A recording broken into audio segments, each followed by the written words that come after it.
Lewis MacLeod, Sebulba, the man, the myth, the legend.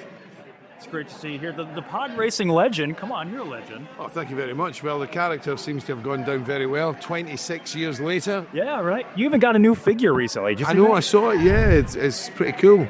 His legs are very purple. Yeah, right. He needs to take some medication. Something needs to be done. Blood thinners or something. Yeah. Okay, so we'll get to Sebulba in just a second, because everybody knows, like I said, he's a legend.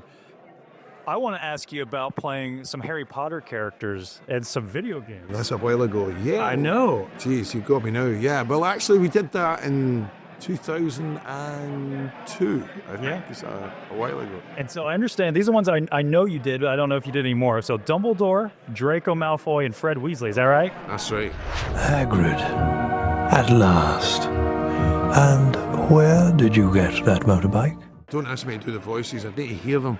But actually, we had two Dumbledores, so yeah, there was the voices. Lord of the Rings, there was more. A joke that there was Aragorn. Yeah, there's up in right there. Faragon, even the herb Tarragon did that one. But yeah, they were great fun because, in fact, video games with the sound alike, you get great reference. So really, you're just mimicking what the other actor did. So yeah. In Tintin, I was Captain Haddock as well, but and got to work with Andy Serkis in an unrelated show, a Christmas show, from Michael Giacchino, the composer. Oh man, that's awesome. The Albert Hall was really cool. And yes, it's fantastic when you also get to meet the guys that you're sort of mimicking in other projects to do with the franchise. Now, I know voice doubling is a thing. Do you do any of that specifically? Yeah. Well, yeah, I have done for video games and for commercial pitches and things like that. Sometimes if there's a campaign, you call them campaigns, if there's an advertisement and they have an actor in mind, they'll ordinarily get a mimic to do it. But sometimes, AI has come in and beaten us to it. But a lot of them prefer to work with mimics because they can change things and get different styles and get the nuances a little bit more. Exactly. Yeah, which that's important because I've noticed in some things where it's definitely AI, it's like they lose a little bit of just something lost. It's like the soul, right? Yeah, completely. So another video game, which this was such a throwback. I actually didn't know this until I looked you up a couple days ago. Obi-Wan in the Xbox game from 2001. That's right. Well, cool. Masters, I felt something behind their attack. Something more complicated, sinister. Then you must prepare yourself, Obi-Wan. Yeah. Ewan McGregor's voice. They got a guy in Los Angeles who's fantastic. So I did it for that one game, and off the back of Star Wars Racer, which I was Sebulba in. Yes, I was about to ask you about that. There was some cracking projects that I got LucasArts got me in for. Indiana Jones was one of them as well. Yeah, Staff of Kings, Henry Jones, is that right? That's right. Yeah. So I've been around. Even Optimus Prime, I seem to remember there was a chance of. No way, really? Yeah. There was the Optimus Prime, and it's can't remember what year that was. 2009, maybe. Yeah. No, hey, can you give me an Autobots roll out? Autobots, roll out. Oh man, listen to that. That's great.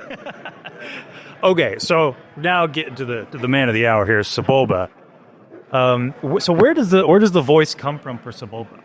Well, when I auditioned, I was really just on a little handheld recorder going through all my different sounds and characters for Robin Gerland, the casting director.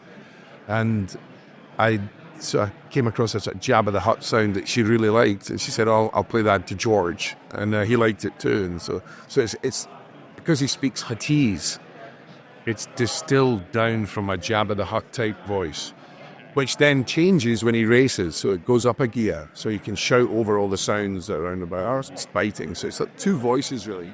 Okay. Now, were you on set for a lot of this, or was this all in a booth? No, not at all. It was all done in a recording studio in London.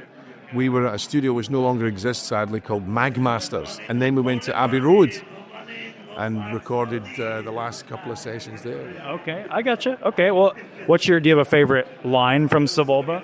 Well, actually, the one that seems to be really popular is when he crashes and the racer goes over like that, and he does this hoodoo I know.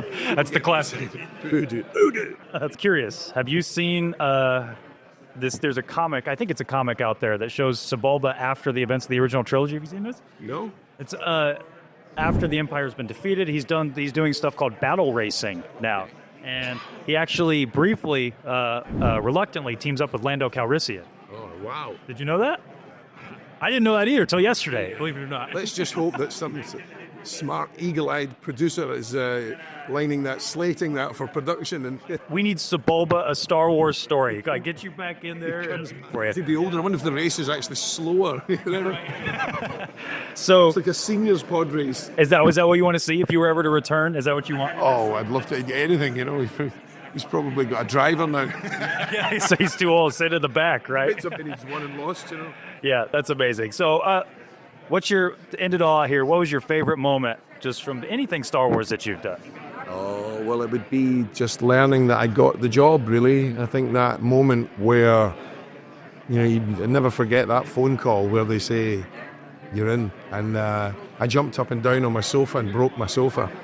Oh, really? Broke my leg as well. No, is that real? Did you really? I did. I was in my apartment and I jumped up the sofa and right through the...